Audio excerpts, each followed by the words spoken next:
dad still held my hand, and he was sobbing, and this is a grown Māori man, very strong man, and he looked at me and he said, "How can I help you?" Oh, welcome to the Powerhouse Diaries. Our guest is an author, a speaker, a coach. Literally, what can she do? Her journey is one of constant reinvention, and she blends traditional Māori values with modern day strategies to help others build amazing businesses. I cannot wait to get into the story of Marissa Lewis. My parents separated, my family had fallen apart, my foundation had completely rocked. I started drinking heavily, I started to introduce drugs. Through these times, I ended up falling pregnant. There were some really risky situations I put myself in. I could have easily, my identity got completely tarnished when that happened. I was in a world trying to understand where I fit. I really decided that it was time to no longer live in my excuses of the pain that I had experienced. That is such a powerful one. And the doctor walked in and he said, "Your will to live is stronger than your will to die. Don't ever let me see you in here again." Because my heart stopped. And I came back.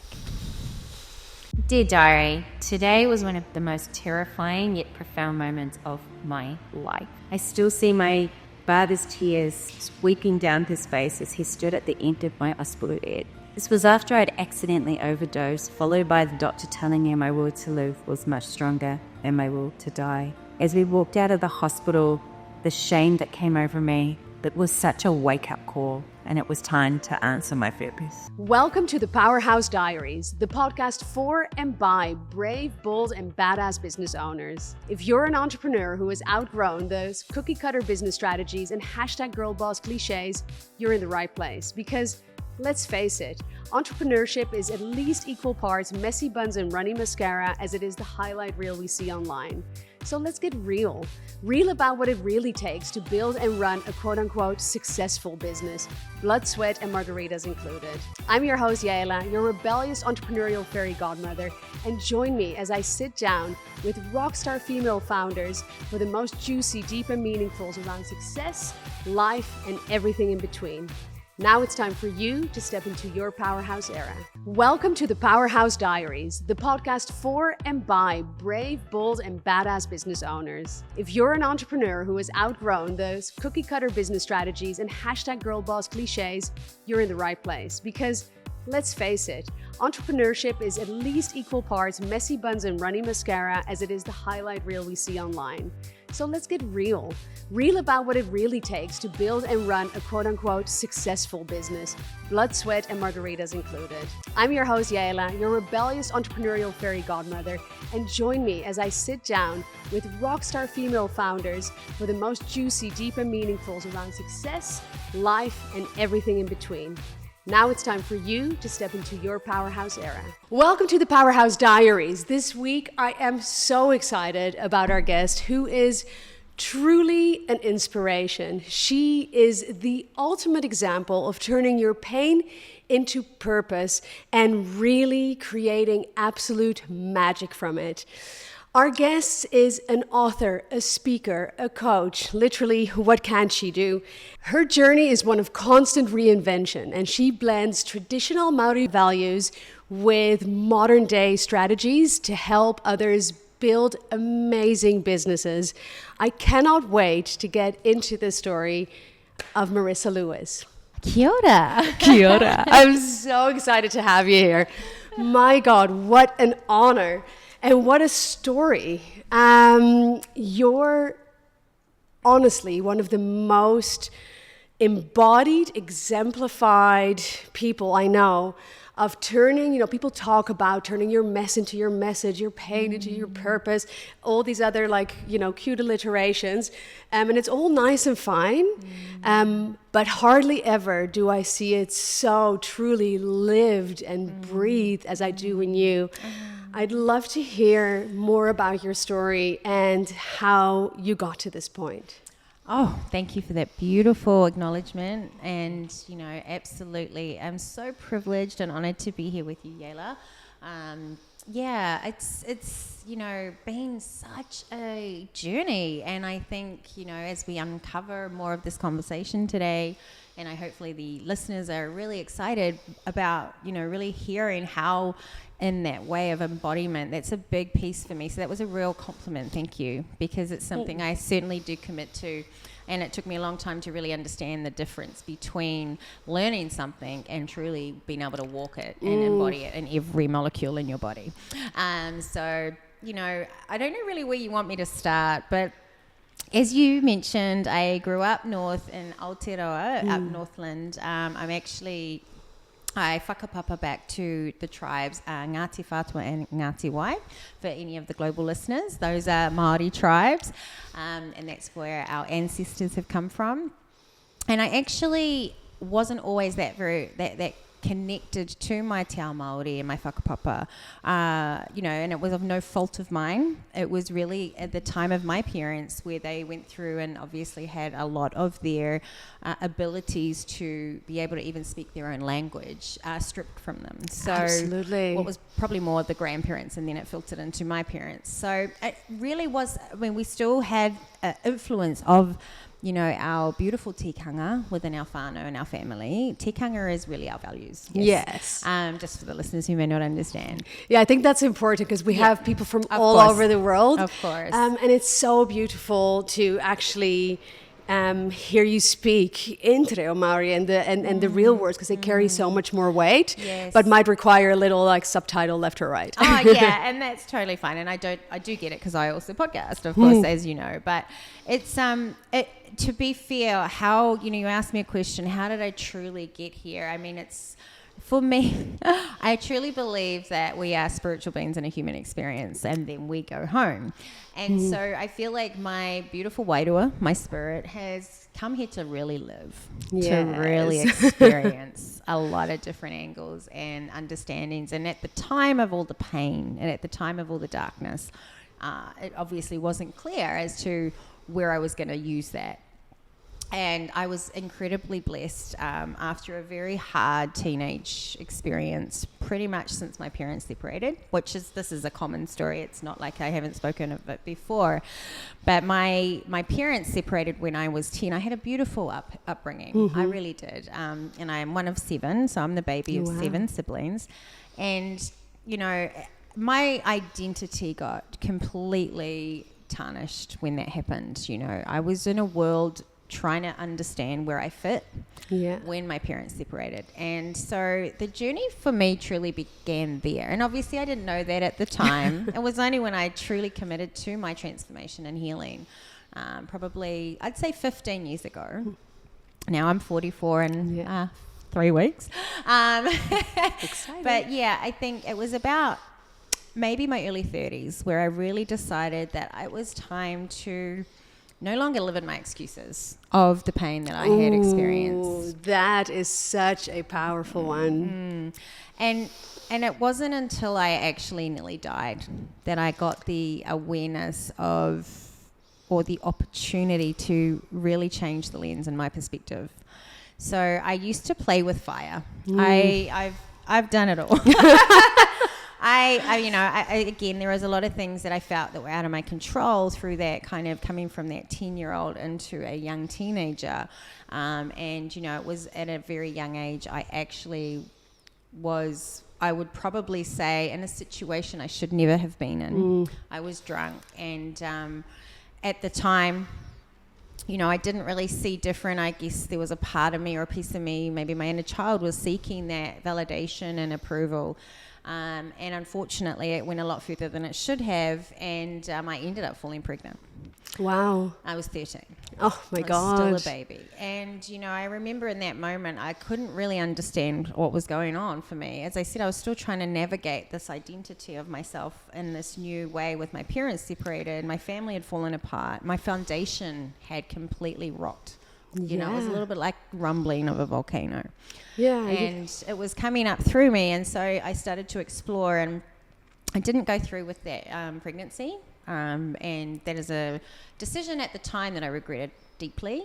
I've come through healing from that. Beautiful. And so any of the listeners, really there's going to be perspectives and difference of opinions, but it was definitely, for me, a decision I don't regret. Absolutely. And how beautiful that through your own journey, you've come to that realization, because it's so, I mean, you're a child. You're a child carrying a child. I reflect back, my daughter just turned 14 last week, and just imagining, yes, your world is shaken, your parents split up, but also you were a child. I was a child. I really was. And, we all like to think we're a lot older than we are. Especially at that age. Yeah, absolutely. I know everything. But, that's kind of where my journey down the road of a lot of resistance began. And I started drinking heavily. I started to introduce drugs. And, that kind of, it's not like I was... thankfully, there was still this piece of me, and I just guess I call it my connection and relation to my wairua, and those intuitive whispers or even screams where you're nudged, and it was like no matter what darkness I was in, I always had this truth of who I knew there was more in me, and I knew there was more for me and beyond me, like more than me, and there's the relationship I have with what I say is spirit, and then also I have a personal relationship with God. Yeah. I do not call myself or class myself as religious. I talk to my Tupuna, my ancestors, every day on the hour, and that is for me my personal relationship. And so through these times where I could have easily gone the other way, or potentially died. Yeah, quite literally. There were some really risky situations I put myself in. There was always that voice, like, this is not where you belong. This isn't for you. But at the same time, there was almost a bit of ego in there where it was like, oh, let's see how far I can push this experience. Excuse me, I will show you. This is exactly where I belong, even though I'm slowly self-destructing. I'll do this on my terms, thank you very much. I've been there.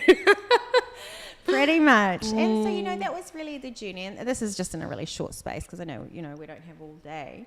But it was from these experiences where I kept really, I guess, hitting rock bottom, but bouncing back. And it started to form a new understanding of what life experience really is about and how we really do always have that to navigate that polarity and that duality in life. Yeah. And how it's so fucking okay. Am I allowed to No, yes. This is my podcast. You have met me. Okay, cool. All the time. But Thank you. And I do swear because I'm passionate, right?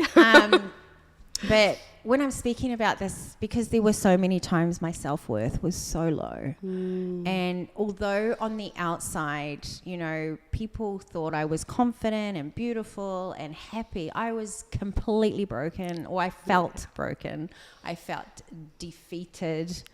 And all the things and all the reasons and all the stories that my brain was telling me that my experiences were weighing on me, and how I was choosing to identify myself based on that experience. Yeah. And it was really unfortunate that I ended up in hospital. I ended up overdosing. And there was a key moment, and this was a pivotal moment in my life, where I woke up and my father was standing at the end of the bed. I remember this wave of shame coming over me. I was 25, so I wasn't a child.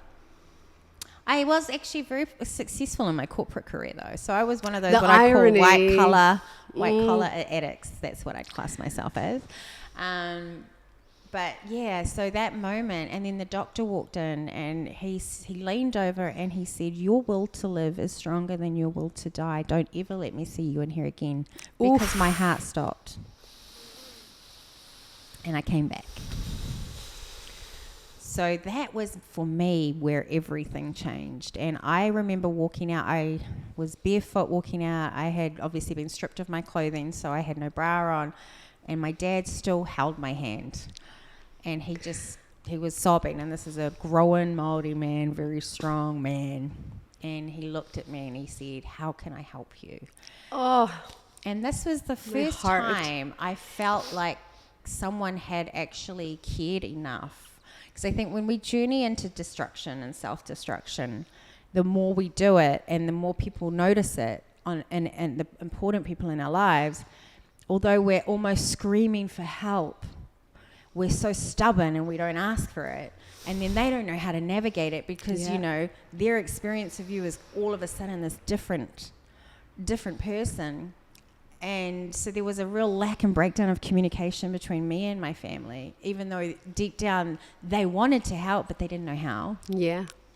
And so that moment was it for me. And I just said, I knew what I needed to do, and I needed to remove myself from the environment. So I was very blessed. I had family over in Aussie. And on that flight, I cried the whole way, and I prayed. That's where I really started to reconnect to Tupuna, God, you know, and just the higher source energy of support. And I begged, actually. I said, if I choose to look after myself and focus on my well-being and not waste these experiences to help others, will you give me a child? Because one thing that I was told after I aborted at 13 that I would never have a child again. Oh, so that's something to put on a 13-year-old. Right.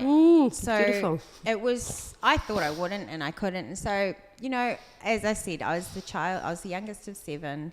All of my siblings had lots of children. And I honestly thought I was being punished for the choices I was making. Oh, and that's the choice heartbreaking. I had made. So I was carrying just so much weight, shame, you know. But on that plane, I just let it all go. And it was from that day in 2007. I haven't looked back. Amazing. What a story. And I think sometimes when you look back at, you know, these crazy ups and downs, or sometimes just downs, and then when you think there's no more down, just kidding, there apparently is. It's,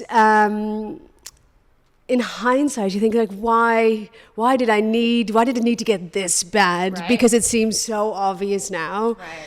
But the transformation from there is incredibly powerful. And since then, you have never looked back. And my experience of you is you've only looked forward and kind of linked arms and said, and who's with me? And taken, you know, a whole tribe much. of women, a village with you. Tell me, how did you not just transform your own pain into a sense of purpose, but manage to turn that into something that can help others and into a thriving business? Because, you know, there's a lot of people that have a mission and a gift, but turning that into a successful business is a whole other ballgame as well. Right, absolutely. So, as I said, I always had quite a great corporate career. So I did leave school early, but I still wanted to be educated. So, you know, I think learning and developing the skills that you need in order to support that mission is really key.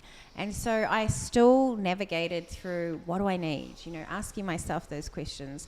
Healing was the first thing. But I also had a really sound experience when I was in Bali, and I realized that you never stop healing, you know, so you can't. It was literally this loud voice like, Marissa, you're going to keep healing until the day you transition again. And so, you know, stop using excuses and waiting for the right time or the right thing or the right person or the right, like, you're it, baby girl. Oh my God, a little louder for the people in the back. Yeah. Stop. Well, there's no such thing. Right. And be your own hero. You got this far. And I think that's why my relationship with Tupuna, my ancestors, is so deeply important and profound for me. And I think anyone, doesn't matter whether you're Indigenous or non-Indigenous, whatever culture you're from, there is ancestors there. And I truly, truly, really believe that's what created the rock of foundation for me. And so from there, it was like, okay, where are my skills? What can I, honestly, what do I love? Where did it change? So for me, I moved my addiction from drugs and alcohol into fitness and yoga. So that was a natural thing. Okay, well, I want to teach others yoga, and I want to teach others how to do fitness correctly. So I went and got educated. So that's kind of where it started. It was my passion for health and wellness became my addiction. I think it was a much better addiction. It is. It's a good trade-off. But in saying that, first of all, it's an excellent trade-off, don't get me wrong.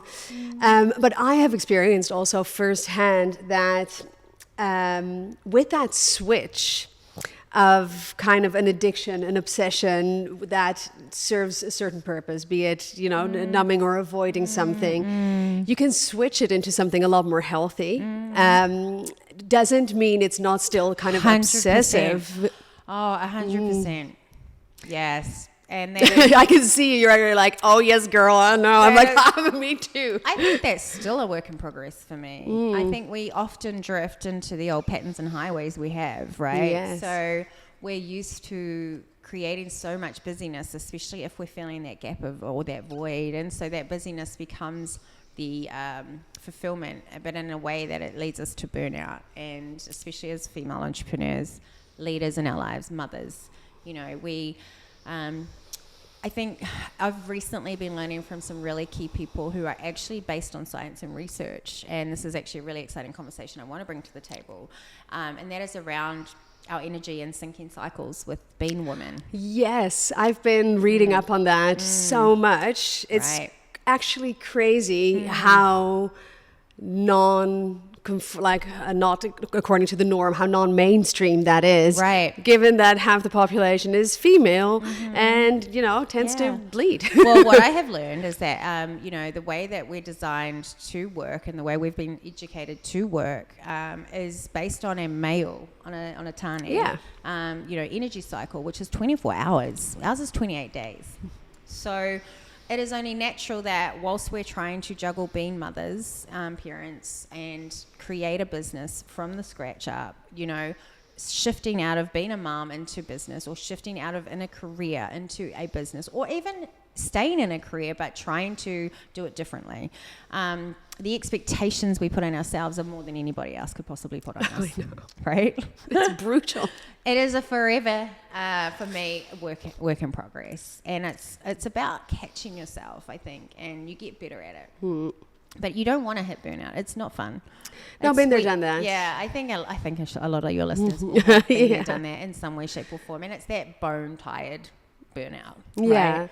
And I think this is what is so beautiful, and the elevation of awareness that I see within the industry now, with women stepping into doing their own passion, creating their own money pathways, really truly creating income and reclaiming their financial sovereignty, whatever that looks like, right? I just got goosebumps. I know, I'm just like, yes. But I think, these are some really important conversations that we need to have every day as we're going through this. We're not meant to step into entrepreneurship and be a millionaire and 10x it in a year. No, and I love this so much because this is why we're here. Right. This is why we're doing this podcast. This is why the Powerhouse Alliance overall, with all its different parts of the ecosystem exists, is because when we get started on our entrepreneurial journey, we fall into the trap. I call it the hashtag girl boss cliches, right? We fall into the trap of trying to follow a template, do it like everyone else, follow the next guru for the answer on how to do it right. And deep down inside, we're deeply insecure. We have no idea what the fuck we're doing. Right? I know. And spoiler alert, we still don't. But we really can get lost in that and in that comparison to others, imposter syndrome. It can cause anxiety, depression, burnout, all the things. And there comes this moment, this coming of age, and that has nothing to do with your actual age, in your entrepreneurial journey and in your life, where, you wake up one day and you're like, fuck that. Right. And There's it's gotta time be a to, better way. and it's time to step into what I call your powerhouse era. And that is what you're talking about, because your powerhouse era is about knowing yourself, trusting yourself, knowing your worth, charging your worth, but more importantly, trusting the wisdom of your body and your intuition. And going with that, and that goes hand in hand with listening to the seasons within you, the seasons outside of you, and actually creating a rhythm that works for you Right. And that actually, because when you do, that enhances the amount of impact you can make, magic you can create, when you actually stop trying to tune your radio to someone else's frequency. 100%. And It's that's crazy. it. And, you know, I love the word rhythm. I use that a lot because it comes in ebbs and flows, and you do need to adjust. You know, it's not about placing so much value on what's happening in the economy or what is happening in the industry and all the market research data. I mean, that's important. It's a huge important piece of business, but it is, where am I? And am I happy? Where am I spending time to do that self-inquiry? And I think as we grow and evolve, especially if we have family, children, partners, husbands, wives, you know, at the moment I have a sick mother in hospital. That is out of my control, but it's always in my subconscious. You know, we're, as a family and a whānau, dealing with other things that are going on that are quite heavy, which I won't talk about today, but, you know, there's always life going to happen, right? And who can you control but your own self and your own responses? And am I resting enough? Am I, you know, in those environments that are actually not draining me, right? Yeah. I know you will understand this. I used to, when I had this interesting moment, because I've been in business 12 years, and in that time I have had some incredible success. I have worked for some industry leaders as a support coach. I have traveled the world. I have such a beautiful experience, but then I've also, you know, gone one path which didn't go so well and ended up bankrupt in 2009, right? So there's like, I never would have seen that coming, you know. No. I was on 50K months, living my best life, traveling business class. Which is when you're most at risk, Right. for a crumble, for a Right. collapse. And it was in that time, and in hindsight, looking back, there was that absolute crossroad for me. And should I have made the decision to go the other way? Potentially, could have scaled.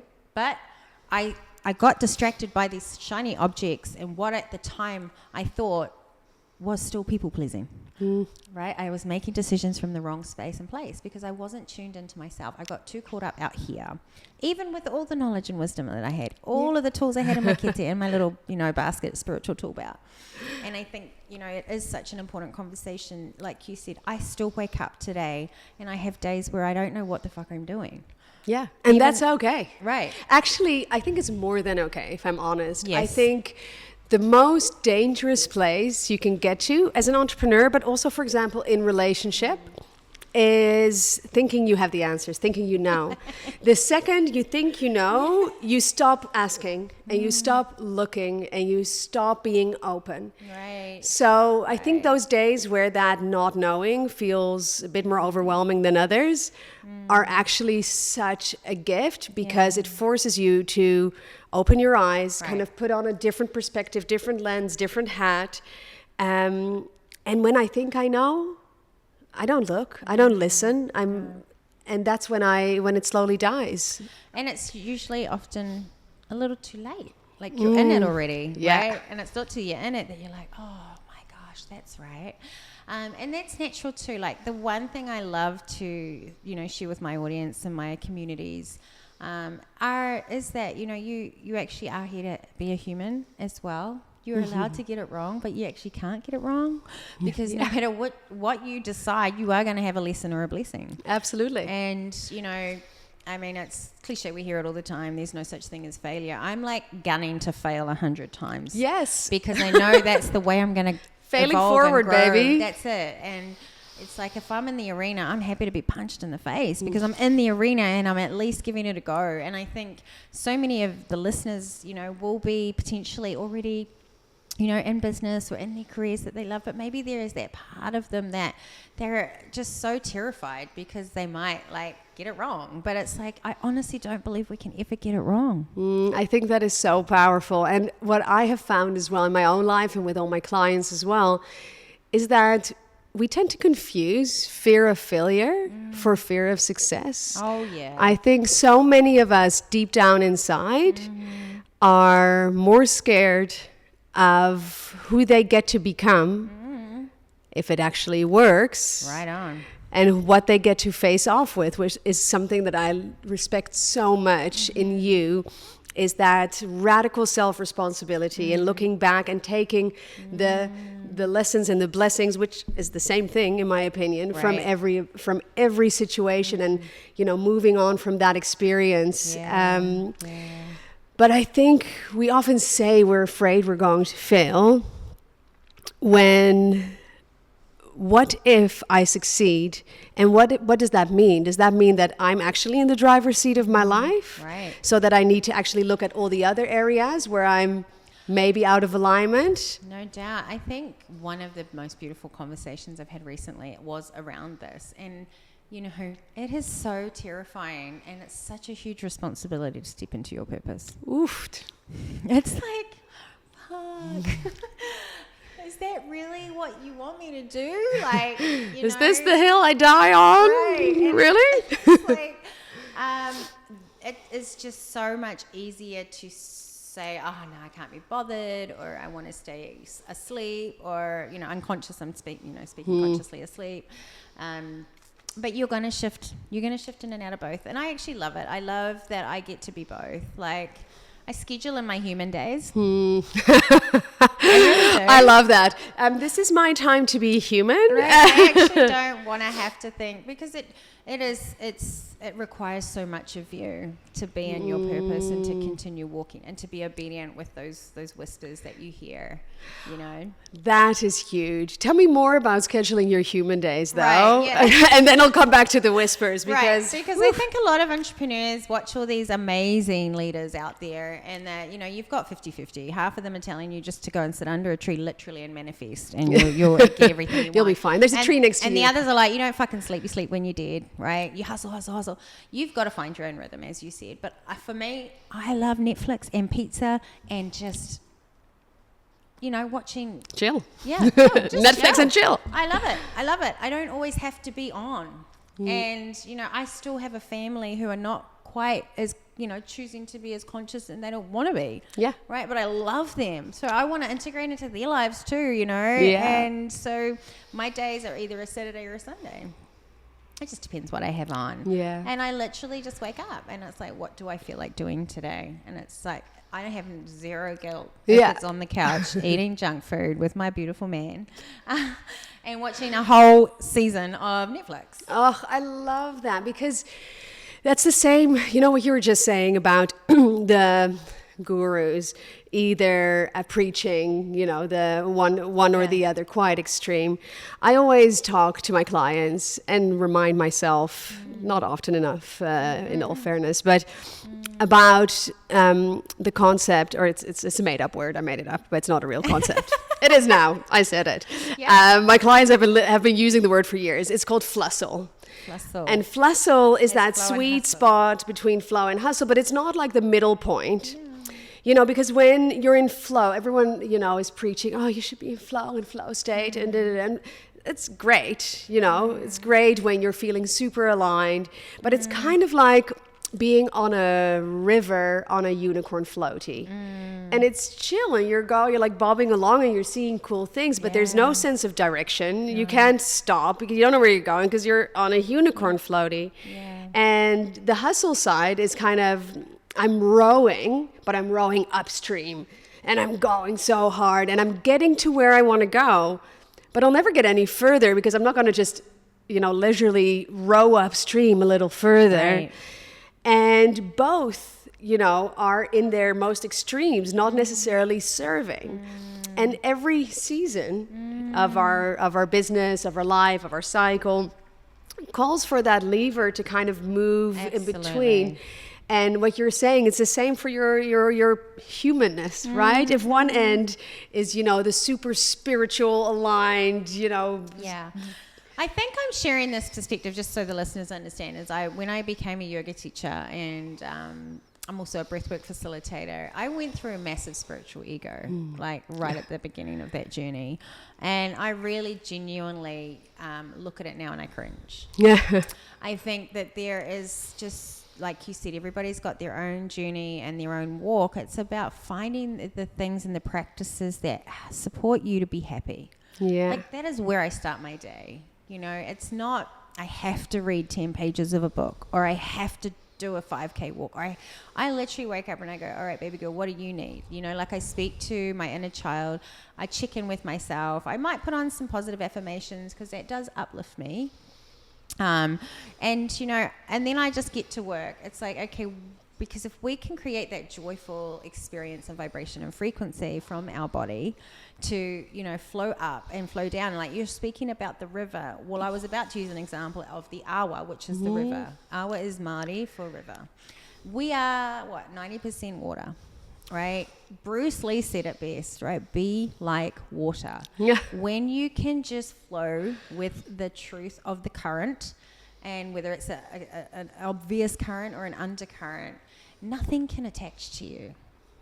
And even when you get those heavy, anxious feelings or thoughts, or something shitty happens, or traumatic, or grief, you know, you're going through grief, the more you try and hold and control it, the more you are allowing your body to then develop the understanding of holding it too. So it's like that full surrender and openness through our heart center, through our womb, you know, that full breath of cycle.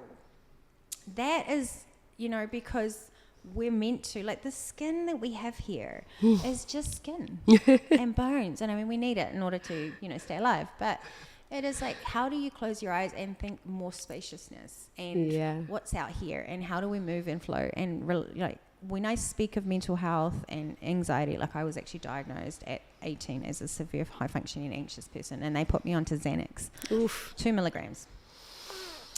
Right? And you were awake still? I was, and that was the scary part. Yeah. I used to nibble, and if I didn't have, or I was running out, I used to think I needed it, right? So that's another choice I made at 25. I was like, I just want to clean my body and clean my sphere and clean everything, energetically, physically, mentally. My hininaro is my mind, you know, my manawa is my heart, and just my tinana, which is my physical body. Yeah. And that's why I stepped into yoga and learned more about that. But, you know, we have to learn to just flow, because that human and, like, I love being spiritual and conscious. I do. I love that practice. But I also do. I love feeling alive. I love feeling pain, because I then can understand what it's like to not feel pain. And I think I look now and I give thanks for the times that it didn't work out. Yes. Or it didn't feel like it worked out the way I wanted it to, even though at the time, oh my God, I thought I was going to die. Because it allowed me to reflect, do some self-inquiry, and then come up with a new plan. Yeah. And like you say, you need that. Everything in this world is a contrast, is a polarity, is a push and pull. And as cliche as it sounds, you do need one to experience the other. Right. And if you're a certain personality type, like you and me, we tend to like go all the way to one end of the spectrum, to be like, that's not it. Yeah. Well, actually to be like hit to the floor, and then, oh, okay, maybe that's not it. Then go all the way to the other one. We're like, oh, look at me, all like righteous on the other side. And then, oh no, that's not it. And then maybe we'll land somewhere in the middle-ish and learn how to flow within that spectrum kind of more fluidly. Yeah. Well, I think, you know, something that's just coming through is, you know, whilst we're in these roles of leadership and guidance, whatever you title yourself as, you know, you could be in a career and a management role, or you could be a receptionist and still people are looking up to you or listening to you, or you have some level of influence. You know, it's our responsibility to show people, you know, that, well, actually, it's our responsibility to remember how we used to think and what our perspectives were, because that interpretation is so important. And I think as we share the truth of our journeys, it just makes people feel safer. Yeah. Right. And it's also where the beauty is, where the magic is. It's where the beauty in life is, often not in the actual moment. But that, looking back, those moments, those pivotal moments, without them, as again, it is a cliche, but it's apparently cliche for a reason. I am so grateful for the most horrendous experiences. Was I at the time? No. Am I all the time? Also no. Even with the healing and the distance and the perspective that time has given me, are there days where I can still be in my victim around it and then catch myself? Absolutely. 100%. And sometimes cry in the shower. and how good, it's so good sometimes to do that. I want to take a little bit of a left turn, but this is something I was thinking about on my walk this weekend. I've been thinking about you. Because you work primarily with minorities, Maori women or Indigenous women in your coaching. Am I right? Oh, absolutely. Since probably, I returned from Aussie in 2009. So after COVID, yes, that's kind of the direction I took. Yes, absolutely. And I love that. And one of the things that I have noticed in my own culture as well, growing up as a minority culture in Amsterdam, where I'm from, but also here specifically, often in minority cultures and Indigenous cultures, the mindset and beliefs and stories specifically around money and success can be quite diluted. And I'm really curious how it was for you as you kind of grew, and especially being such a public persona, having that, how that was received in your, old community where you're from. Great question. And also how the people you work with, how you help them kind of rewrite those stories. I think this goes so deeply back to, they say our lineage is 7 years back, that we carry memory, we carry beliefs. And, as we come through the birthing canal, we carry the mamai, which is like the heaviness, the weight, the the grief. And, I'm only speaking from Māori because I've recently, been immersed in what we call noho marae, which is sitting in the marae for 3 days just listening to stories and really understanding, because I'm really wanting to have a better understanding. And, any Indigenous culture has had oppression at some stage, and that the anger and the grief that has come from those decisions has filtered through. And so there's been a loss of, I think, belief and self-belief in what we value, what we're allowed and what we're worth, And I think because I have come in from that modern perspective, I mean, I am just as much Pākehā as I am Māori. My mom's Pākehā and I love her, and I love my dad. I love, though, and I truly am, I stand for Māori because I am so proud of our values and the way we treat people. I mean, every culture has shitty people. They choose to be shitty people, right? Every culture has people that make decisions to not be good people. But for me, what I've experienced through shining my light, I guess, is 50-50. I would say I've had 50% hate me and 50% just fall in love with me. And so for me, I'm not here to worry about those who don't get it. I'm just here to be the voice of hope and the voice of purpose and the voice of reason.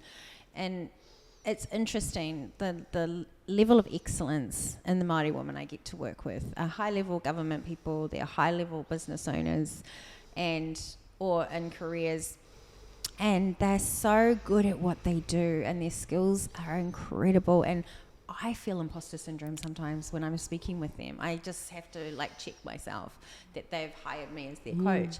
But what they see in me is a level of confidence and self-worth that I get to be wealthy from the inside out. And when I speak of having the right, it's our birthright to be rich in love and money and everything, that whakaaro, that perspective is something that they're ready to hear because they're tired of struggling.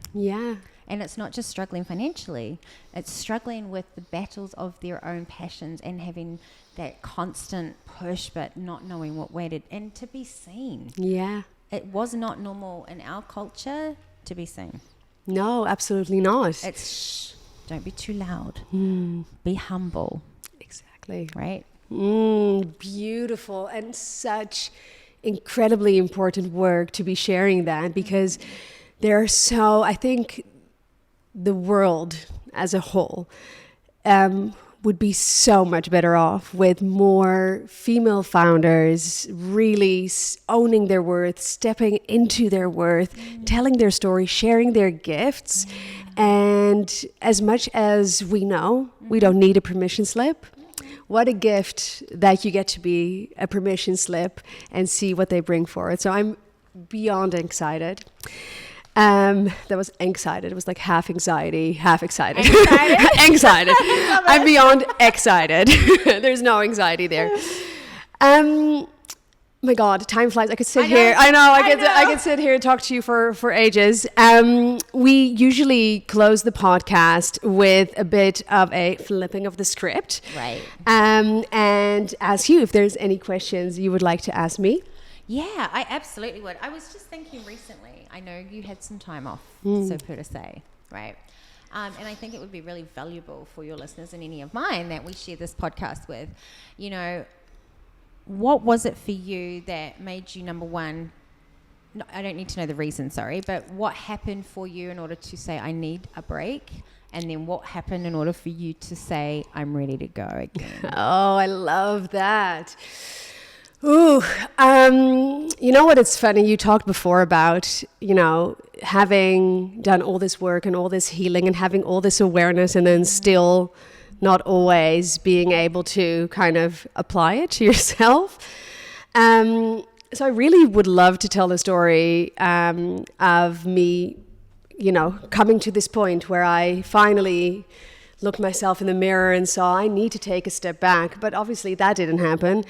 I literally went to bed one day and could not get up. And what previously, the past 5-6 years, have been incredibly difficult. And my life, very much like yours, has been to what to some people might read as like a bad novel or Netflix trailer in general. So it was like high impact. But the last 5 years, it was quite extreme. It was like the writers of The Bold and the Beautiful were just writing like cliffhanger after cliffhanger after cliffhanger. Like, will she still survive? Let's find out next week on Yaela's Life. It was really, really intense. And what that did was it created a constant fight, flight, like constant trauma response, survival mode. Of course. And about a year ago, it's actually about a year ago today, things started to change. And like the instant danger was gone. Things were okay. And that sounds like something to celebrate, but I collapsed because all of a sudden my system wasn't on high alert anymore. And I literally, like, it felt like I went to bed one day and couldn't get myself out of bed. Completely. Was so fried. Yeah. And so I'm like, oh, well, it's summer. I'll just take, a few weeks. But, like, it's the kind of exhaustion, like you said, bone tired, that you don't sleep off. No. And it came with... extremely, like, I needed to process everything that had happened on every level. So that's what kind of got me. And in hindsight, I'm like, oh my God, it was so obvious. Like, this had to happen. It was inevitable. But at the time, I was beating myself up, which of course made it so much worse, right? Because things were finally going okay. So, like, why now? Like, I should be grateful. I should be, like, rejoicing, dancing in the streets. So that happened. And in the end, I tried to, like, give myself deadlines to get out of it, and it just made it worse. So in the end, I, with much pain, decided to just kind of call a spade, and figured if I say out loud that I'm experiencing burnout, because that felt, it was one bridge too far for me to say. It felt like such a defeat. Right, I can only imagine, but I can totally relate. It was so interesting, but with that came so much freedom, because when I said it, I still had the judgment on what that meant about me, but it was kind of like, I broke my leg. No one expects me to run a marathon tomorrow. So I kind of gave myself that space. And what helped me out of it, I think the problem that I experienced, and I think it's very common for people that are experiencing burnout or anything of like anxiety, depression, because it was kind of all came tumbling down together, is that I was completely numb. Like nothing. I was like, okay, find something that gives you joy. Nothing. I have so been and I'm like, and I went through that, but it was needed. I feel like in hindsight, actually, as I'm talking to you about it right now, you know how in yoga, because you're a yoga instructor, at the end of the practice, you do shavasana, like corpse pose, to let it all integrate. Right. I think this was my shavasana, my trauma shavasana, for nearly a year. And it wasn't relaxing, but everything needed to integrate. 100%. And then there was a day where I was sitting in the sun having a coffee, and I was appreciating it. And I was like, oh my God. You're there. Oh my God, there's a spark. There's something. I'm feeling something.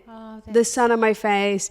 And so I kept looking out for more of those breadcrumbs of sunshine. Beautiful. And the more I was able to align myself to it, the more I felt it. And then, I don't know. I know. And then I fell in love with life again. So here we are. Oh my God, Marissa, I could do this forever. Right, me too. Thank you so, so, so much. I so appreciate it. I will share in the, what is it called? Show notes. Thank you. Everywhere that you can find Marissa, so you can give her a good stalk. I highly recommend it. Thank you so much. Thank you so much. It's been such a privilege to share this